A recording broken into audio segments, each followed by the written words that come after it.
বিলম্বে ইফতার করবেন না কখনো। এক নাম্বার, দেরি করে ইফতার করা নিষিদ্ধ। ইহুদিরা দেরি করে ইফতার করে। বিশ্বনবী বলেছেন, এই উম্মত যতদিন আগে আগে ইফতার করবে, এই উম্মতের কপাল থেকে কল্যাণ কেউ ছিনিয়ে নিতে পারবে না। চিল্লায় বলেন ঠিক কিনা?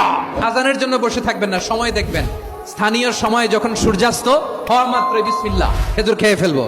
2 নাম্বার, রমাদানের পবিত্রতা বজায় রাখবো। কোনো তর্ক বিতর্ক অশ্লীলতায় আমরা জড়াবো না, ঝগড়া করবো না, সরাসরিও না, ফেসবুকেও না। কালে দিলে বলবেন ইন্নী ইমরুউন সায়েম, আমি রোজাদার। ব্যাড হ্যাবিট থাকলে রমাদানে এটা ছাড়ার মহা সুযোগ। স্মোকিং এর অভ্যাস আছে অনেকের, ঠিক কিনা? করবেন না কেউ। যদি কারো থাকে, কে করে হাত তোলালাম না আমি। এই রমাদানে এই স্মোকিং হ্যাবিট থেকে আমরা বেরিয়ে আসবো, ঠিক কিনা বলেন? 3 নাম্বার, আমরা মিথ্যা বলবো না। বিশ্বনবী বলেন, মানলাম ইয়াদা কাওলা যুরি ওয়াল আমালা বিহি ফালাইসা লিল্লাহি হাজাতুন ফি আইয়াদা তাআমাহু ওয়া শারাবা। যে রমজানে মিথ্যা কথা, মিথ্যা কাজ, মিথ্যা সাক্ষী ছাড়তে পারে নাই, তার না খেয়ে থাকা, উপবাস থাকা দিয়ে আল্লাহর কিছু যায় আসে না। 4 নাম্বার, অপচয় করব না। অপচয়কারী শয়তানের ভাই। আচ্ছা, যে শয়তানের ভাই ও নিজেও আরেকটা কি?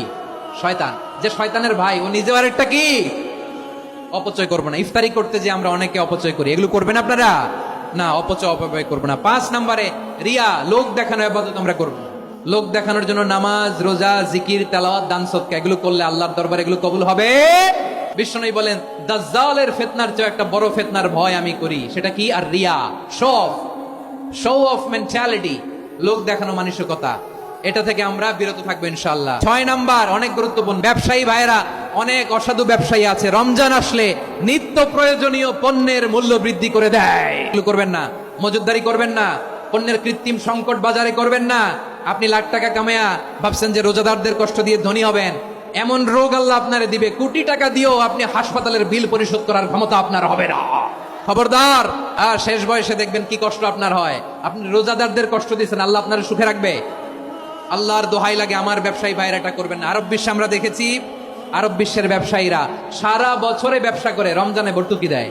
আর আমার দেশের কিছু অসাধু ব্যবসায়ী রমজানে গলাকাটা ব্যবসা করে আর সারা বছর সইটার উপর দিয়ে চলে। চিল্লায় বলেন ঠিক কিনা? করবেন না, এটা করবেন না। নিত্য প্রয়োজনীয় পণ্যের মূল্য বৃদ্ধি করা হারাম, পণ্যের কৃত্রিম সংকট তৈরি করা হারাম, মজুদদারি করা হারাম, রোজাদারদেরকে কষ্ট দেয়া হারাম। এটা করবেন না। 7 নম্বরে সর্বশেষ কথা, অধীনস্থ যারা আছে তাদের কাজের চাপ আপনারা কমিয়ে দিবেন। কাজের লোক, ফ্যাক্টরির ওয়ার্কার, স্টাফ, তাদের প্রতি যদি রহম করেন, আপনার উপর রহম করবে কে?